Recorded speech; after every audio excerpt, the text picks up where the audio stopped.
एक समय की बात है, एक शांत गांव में एक मेहनती किसान अपनी पत्नी और 2 बच्चों के साथ रहता था। वह एक छोटा डेयरी फार्म चलाता था, जो उनकी आजीविका का एकमात्र स्रोत था। हमारी गायें स्वस्थ हैं और दूध भरपूर है। हमें कभी भूखा नहीं रहना पड़ेगा। लेकिन भाग्य को कुछ और ही मंजूर था।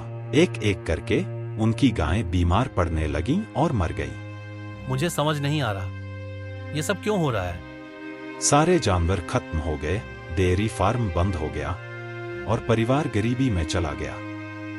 एक दिन, अब हम कैसे जिएंगे? हम कोई रास्ता निकालेंगे। हमें अपने बच्चों के लिए हिम्मत रखनी होगी। किसान की पत्नी ने उसे उसके बचपन के दोस्त की याद दिलाई, जो दूर एक राज्य में अमीर आदमी बन चुका था।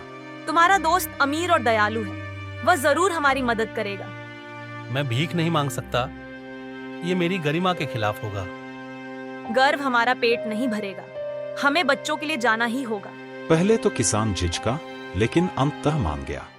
लंबी यात्रा के बाद किसान और उसका परिवार एक भव्य महल के दरवाजे पर पहुंचे। गार्ड्स दरवाजे पर खड़े थे। किसान ने घबराते हुए खुद को अपने मालिक का पुराना दोस्त बताया। कृपया अपने मालिक से कहें कि उनका एक पुराना दोस्त उनसे मिलने आया है। आप यही रुके, मैं मालिक को बता के आता हूँ। जैसे ही अमीर व्यक्ति ने अपने दोस्त का नाम सुना, वह दौड़ता हुआ दरवाजे की ओर भागा। उसके गार्ड्स हैरानी से पीछे पीछे दौड़े। उसने अपने दोस्त को गले लगाया और उसके परिवार का स्वागत किया। तुम कहाँ थे मेरे दोस्त इतने सालों से? अंदर किसान के परिवार को भव्य भोजन परोसा गया। खाने के बाद अमीर व्यक्ति ने पूछा कि वे क्यों आए हैं। समय कठिन रहा है मेरे दोस्त। मैंने सब कुछ खो दिया। मेरी गायें मर गईं, मेरा फार्म खत्म हो गया और मेरा परिवार तकलीफ में है। मेरे पास तुमसे मदद मांगने के अलावा कोई और चारा नहीं था। अमीर व्यक्ति ने ध्यान से सुना और फिर थोड़ी देर सोचने के बाद अपने मुनीम को बुलाया और आदेश दिया। मुनीम जी, मेरे दोस्त को एक बकरी दे दो।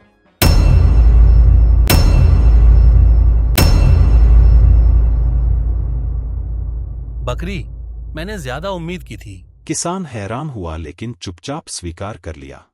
गरीब किसान बकरी के दूध से गुजारा करने लगा, लेकिन कुछ दिनों बाद बकरी मर गई। मुझे लगता है हमें एक बार फिर आपके दोस्त के पास जाना चाहिए। फिर वह दोबारा मदद मांगने गया और उसे फिर से एक बकरी दी गई। ऐसा 3 बार हुआ।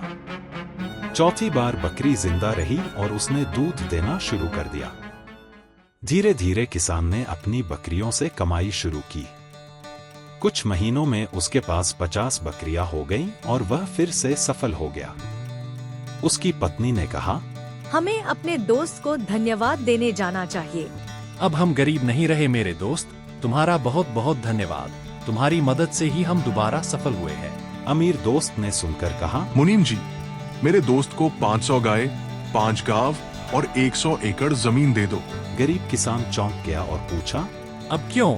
जब मैं गरीब था तब आपने बस एक बकरी दी, और अब जब मैं सफल हूँ तो इतना कुछ क्यों? उस समय तुम्हारा समय बुरा था। अगर मैं तब तुम्हें सब कुछ देता तो वो भी बर्बाद हो जाता।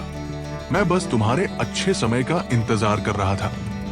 अब तुम्हारा समय बदल गया है। अब मैं समझ चुका हूँ मेरे दोस्त। तुम्हारा बहुत बहुत धन्यवाद। मोरल ऑफ द स्टोरी: सच्चे दोस्त मुश्किल समय में सहारा देते हैं, लेकिन सही समय आने पर सफलता की ओर ले जाते हैं।